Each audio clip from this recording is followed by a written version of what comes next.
എനിക്ക് എൻ്റെ ആഗ്രഹം എന്താണെന്ന് എല്ലാവർക്കും അറിയാം. അത് തന്നെയാണ് എൻ്റെ ഉദ്ദേശം. അത് ഞാൻ പറയും, ഇനിയും പറയും. നമുക്ക് ഫോറംസ് ഉണ്ട്, ഒന്നും ഒരാഗ്രഹവും ഇല്ല.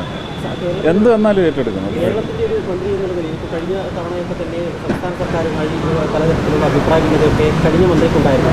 ആ അഭിപ്രായ ഭിന്നതയൊന്നും ഇല്ലാതെ നല്ലൊരു ടേംസ് ആൻഡ് കണ്ടീഷൻസിൽ പോകും. അഭിപ്രായ ഭിന്നത ഉണ്ടാക്കാൻ വരാതിരുന്നാൽ മതി. ഞാൻ കേരളത്തിന് വേണ്ടിയാണ് നിലകൊള്ളുന്നത്, തമിഴ്നാടിന് വേണ്ടി. ഉറപ്പായിട്ടും ആഞ്ഞു പിടിച്ച് നിൽക്കും. ഇങ്ങോട്ട് അത് മുടക്കാനായിട്ട് വരാതിരുന്നാൽ മതി, അത്രയേ ഉള്ളൂ. അല്ല, കുറച്ച് ജോലി പങ്കുവെച്ച് കിട്ടുമല്ലോ, വലിയ എളുപ്പമല്ലേ.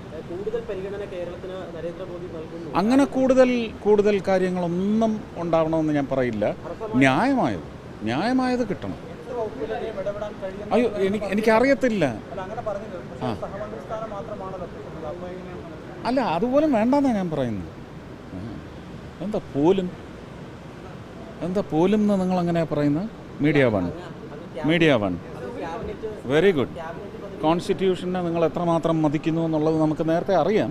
ഒന്നുകൂടി ഉറപ്പിച്ചു. Thank you. What is wrong? എന്തോന്ന് പോലും? നിങ്ങളെന്താ ചോദിച്ചത്?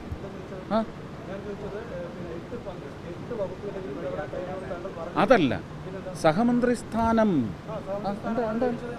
അതിനെന്താ കുഴപ്പം? സാർ, MP-ക്ക് എല്ലാ വകുപ്പിലും ഇടപെടാൻ കഴിയില്ലേ? നിങ്ങൾ ആദ്യം ചോദിച്ച ചോദ്യം ഒന്ന് റീപ്ലൈ ചെയ്ത് കണ്ടോളൂ, ജനങ്ങൾക്ക് മനസ്സിലാവും.